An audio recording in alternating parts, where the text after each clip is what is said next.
Response to Bero's Speech by Malviser, Battle Mage.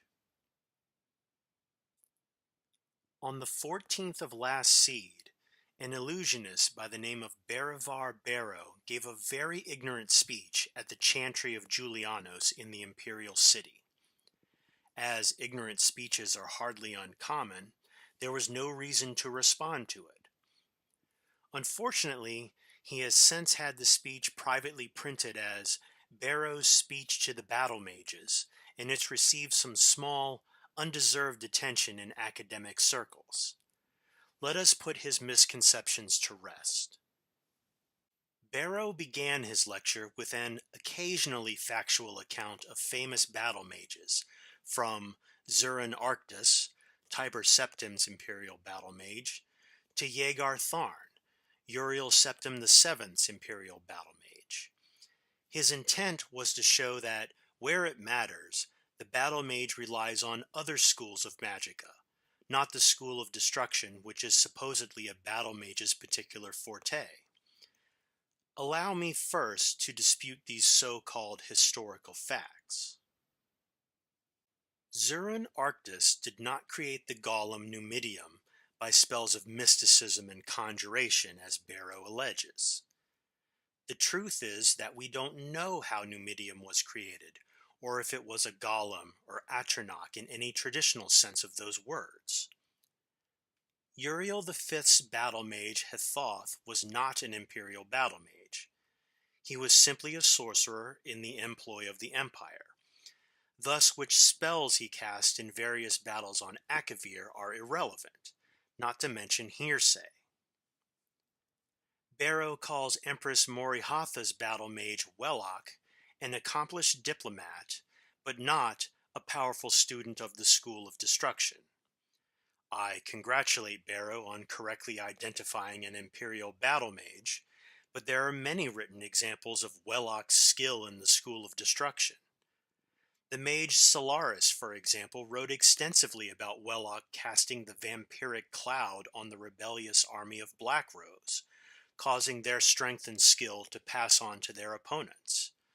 What is this but an impressive example of the School of Destruction? Bero rather pathetically includes Yegar Tharn in his list of underachieving battle mages. To use an insane traitor as example of rational behavior is an untenable position. What would Bero prefer? That Tharn used the School of Destruction to destroy Tamriel by a more traditional means? Bero uses his misrepresentation of history as the basis for his argument. Even if he had found 4 excellent examples from history of battle mages casting spells outside their school, and he didn't, he would only have anecdotal evidence, which isn't enough to support an argument. I could easily find 4 examples of illusionists casting healing spells, or Nightblades teleporting. There is a time and place for everything. Bero's argument, built on this shaky ground, is that the School of Destruction is not a true school. He calls it narrow and shallow as an avenue of study, and its students impatient, with megalomaniac tendencies. How can one respond to this? Someone who knows nothing about casting a spell of destruction, criticizing the school for being too simple? Summarizing the School of Destruction as learning how to do the maximum amount of damage in the minimum amount of time is clearly absurd, and he expounds on his ignorance by listing all of the complicated factors studied in his own school of illusion.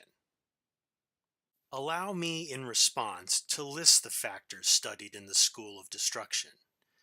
The means of delivering the spell matters more in the School of Destruction than any other school, whether it is cast at a touch, at a range, in concentric circles, or cast once to be triggered later. What forces must be reined in to cast the spell? Fire, lightning, or frost? And what are the advantages and dangers of each? What are the responses from different targets from the assault of different spells of destruction? What are the possible defenses, and how may they be assailed?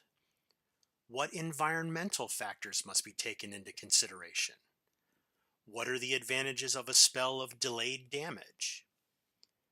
Bero suggests that the school of destruction cannot be subtle, yet he forgets about all the curses that fall under the mantle of the school, sometimes affecting generation after generation in subtle yet sublime ways. The school of alteration is a distinct and separate entity from the school of destruction, and Barrow's argument that they should be merged into one is patently ludicrous. He insists, again, a man who knows nothing about the schools of alteration and destruction is the one insisting this, that damage is part of the changing of reality dealt with by the spells of alteration. The implication is that levitation, to list a spell of alteration, is a close cousin of shockbolt, a spell of destruction. It would make as much sense to say that the school of alteration, being all about the actuality of change, should absorb the school of illusion, being all about the appearance of change. It certainly isn't a coincidence that a master of the school of illusion casts this attack on the school of destruction. Illusion is, after all about masking the truth.